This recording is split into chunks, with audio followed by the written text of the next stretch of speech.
इस कहानी का मजा लेने के लिए कान में लीड लगाएं और आंखें बंद कर लें। रात का समय था। घड़ी की सुइयां 11 बजकर 55 मिनट पर अटक सी गई थी। बाहर आसमान में काले बादल मंडरा रहे थे और लगातार बारिश हो रही थी। हल्की हल्की ठंडी हवा चल रही थी, जैसे हर झोंका किसी अनजाने डर की ओर इशारा कर रहा था। बस स्टैंड पर पीली बत्तियां जल रही थी। वो बत्तियां भी बार बार टिमटिमा रही थी, जैसे अब खराब होने ही वाली हैं। सारा बस अड्डा लगभग खाली था।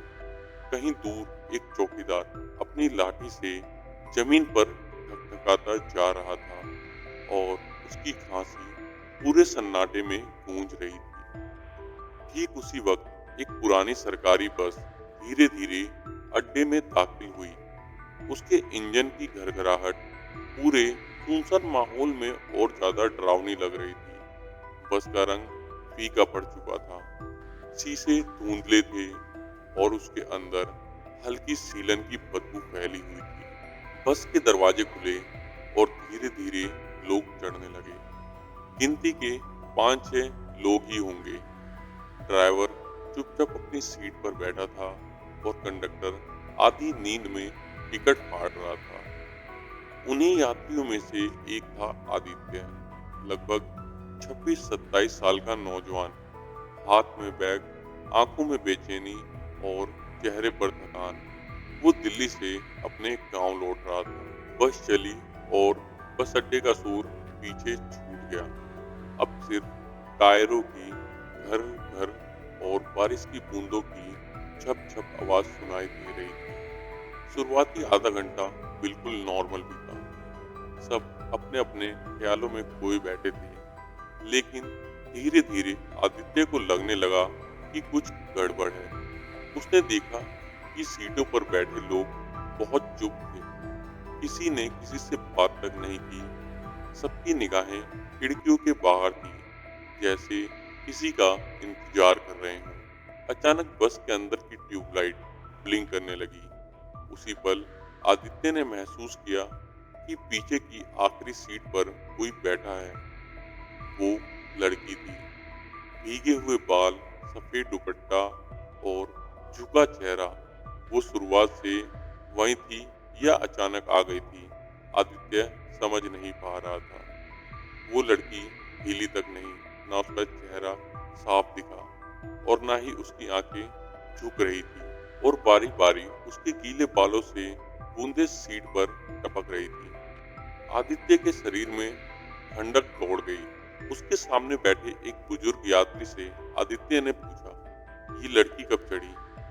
बुजुर्ग ने उसकी तरफ देखा ही नहीं, बस खाली निगाहों से खिड़की से बाहर अंधेरे में झांकता रहा। आदित्य को अजीब सी बेचैनी होने लगी। उसने मन को समझाया कि शायद थकान की वजह से ये उसका वहम हो रहा है, लेकिन जैसे जैसे बस जंगल की तरफ बढ़ रही थी, सब कुछ और अजीब होता गया। बारिश तेज होने लगी, वाइपर बार बार अटकने लगे। ड्राइवर चुपचाप गाड़ी चलाता रहा, जैसे रास्ता उसे रटा हुआ हो। तभी बस के रेडियो से अचानक खरखराहट की आवाज आई, किसी पुराने गाने की टूटी फूटी धुन, और उसके बाद एक भारी अजनबी आवाज, रोको रोको। ड्राइवर ने तुरंत ब्रेक मारा। बस झटके से रुक गई। सब यात्री चुपचाप बैठे रहे। किसी ने सवाल नहीं किया। आदित्य ने खिड़की से बाहर झांका। सामने धुंधले अंधेरे में वही लड़की खड़ी थी, जो अभी तक पीछे की सीट पर बैठी थी। उसका दिल धड़कना भूल गया। उसने पलटकर देखा, सीट खाली थी। अब आदित्य समझ चुका था, ये सामान्य सफर नहीं है। बस फिर चली, लेकिन अब माहौल और डरावना हो गया। बारिश की बूंदें और जोर से टपकने लगी। धीरे धीरे आदित्य ने नोटिस किया कि यात्रियों की संख्या बढ़ती जा रही थी। उसने साफ देखा कि एक एक करके सीटें भर रही थी, जबकि बस कहीं रुकी ही नहीं। और जो लोग बैठे थे, उनके चेहरे धुंधले थे, जैसे धुंध में लिपटे हुए। अब वो सफेद कपड़ों वाली आगे की सीट पर बैठी थी। इस बार उसने अपना चेहरा थोड़ा उठाया। उसकी आंखें बिल्कुल काली थी, बिना पुतलियों के, और होठों पर हल्की सी मुस्कान। उसकी आवाज पूरे बस में गूंजी, तुम सब लौट कर नहीं जाओगे।